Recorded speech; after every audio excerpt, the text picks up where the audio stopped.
Hello friends, myself doctor Shivalkar.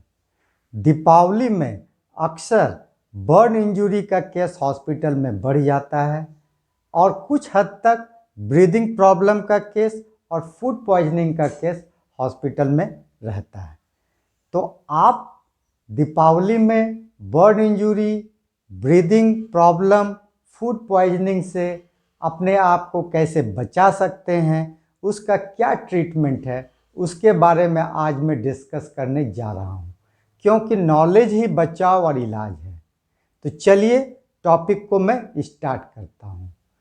तो दीपावली में हम क्रैकर्स या पटाखा जलाते हैं। तो क्रैकर्स या पटाखा जलाने के समय आपको क्या क्या सावधानी रखनी चाहिए। फर्स्ट, कभी भी किसी क्रैकर्स या पटाखे को हाथ में ना जलाएं। ठीक है, कई बार किसी का आदत होता है कि हाथ में क्रैकर्स को रख के जलाते हैं। जैसे अनार है, अनार को हाथ में जलाते हैं तो कभी कभी अनार ब्लास्ट भी कर जाता है और उस समय उसका हाथ काफ़ी डैमेज हो जाता है। सेकंड, कभी भी किसी क्रैकर्स या पटाखे को दूर से जलाएं, ना कि उसके ऊपर से। कई लोगों की आदत होती है कि क्रैकर्स या पटाखे को जला रहे हैं तो उसके ऊपर से जलाते हैं। ऐसा ना करें, उसको दूर से जलाएं। उसको जलाना है तो दूर से जलाएं। थर्ड, अगर कोई क्रैकर्स एक बार में नहीं जलता है या आधा जलता है तो उसे दोबारा नहीं जलाएं, क्योंकि वो ब्लास्ट भी कर सकता है। ठीक है। फोर्थ, क्रैकर्स या पटाखे जलाते समय उसके नज़दीक ना रहें। फिफ्थ, क्रैकर्स जलने के बाद उसे वैसे ना छोड़ें, उसे साइड में रखें, अदरवाइज किसी का पैर पड़ेगा तो उसे बर्न इंजरी भी हो सकता है। सिक्स्थ, अगर क्रैकर्स आधा जला है तो उसे पानी वाले पॉट में डिफ्यूज करें, अदरवाइज बाद में वो ब्लास्ट भी कर सकता है। सेवंथ, रॉकेट को किसी ऊंचे स्थान में छोड़ें, क्योंकि रॉकेट कभी कभी अपना डायरेक्शन भी चेंज कर देता है, जिससे किसी के जान माल होने का नुकसान हो सकता है। एट्थ, चक्री जलाते समय उसका डायरेक्शन अपोजिट रखें, अन्यथा कभी कभी फिंगर में भी बर्न इंजरी होने का चांस हो सकता है। नाइन्थ, ज़्यादा साउंड वाला क्रैकर्स या पटाखा से बचें या छोड़ने के समय कान को बंद रखें, अदरवाइज कान के पर्दे फटने का भी डर रहता है।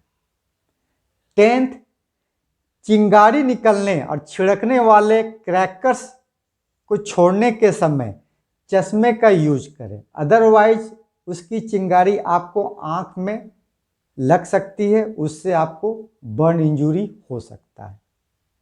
11th, दिया जलाते समय सावधानी रखें, क्योंकि ओवर क्राउडिंग और दिया के चलते पीछे से कपड़े में आग लग सकती है और उसके कारण आपको बर्न इंजरी हो सकता है।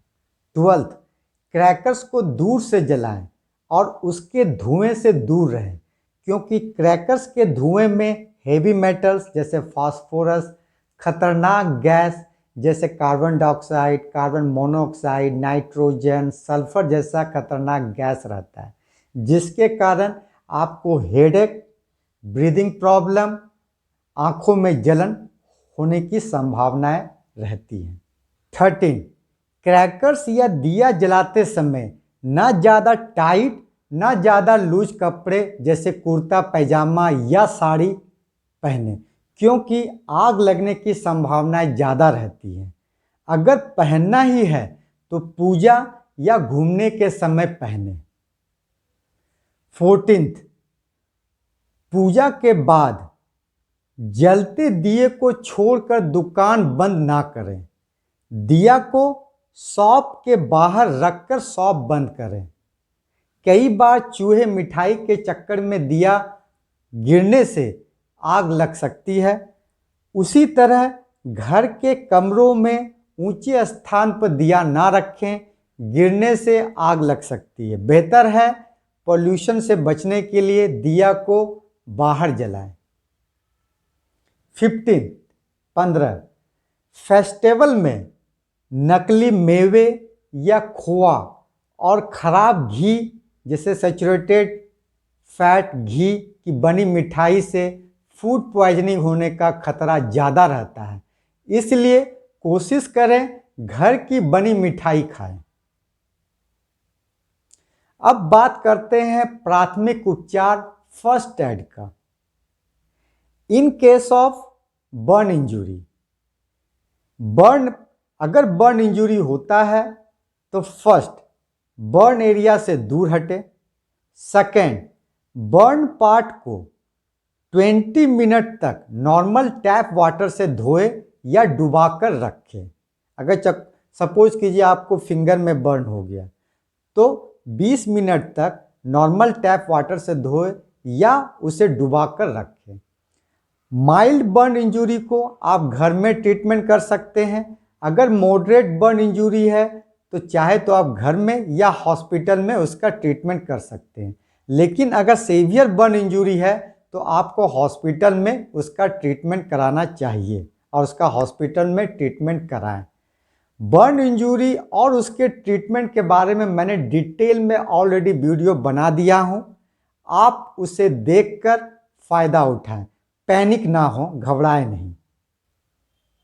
सेकंड, अगर क्रैकर्स या पॉल्यूशन के कारण आंखों में जलन होती है तो आंखों को वॉश करें। थर्ड, अगर हेडेक या ब्रीदिंग प्रॉब्लम होती है तो फर्स्ट वहां से दूर हटे। सेकंड, माइल्ड केस में हेडेक और ब्रीदिंग प्रॉब्लम अगर थोड़ा बहुत है तो थोड़ी देर में ये ठीक हो जाएगा। मॉडरेट केस में चाहे तो इसे ऑक्सीजन या नेबुलाइजेशन की ज़रूरत पड़ सकती है, लेकिन सीवियर केस में ऑक्सीजन और नेबुलाइजेशन दोनों की ज़रूरत पड़ेगी। इसलिए अगर थोड़ी देर में ठीक नहीं होता है तो आप हॉस्पिटल जाएं। आई थिंक मैंने डिटेल में डिस्कस कर दिया। शेयर करें ताकि दूसरे भी इसका फ़ायदा उठाएं। अगर कोई पॉइंट छूट गया है तो कमेंट बॉक्स में लिखें। Happy and safe Diwali. मेरे और मेरे परिवार की तरफ से दिवाली की ढेरों शुभकामनाएं। आशा करता हूं आपके जीवन में खुशियां ही खुशियां हों। Be happy, be healthy. Thank you, धन्यवाद।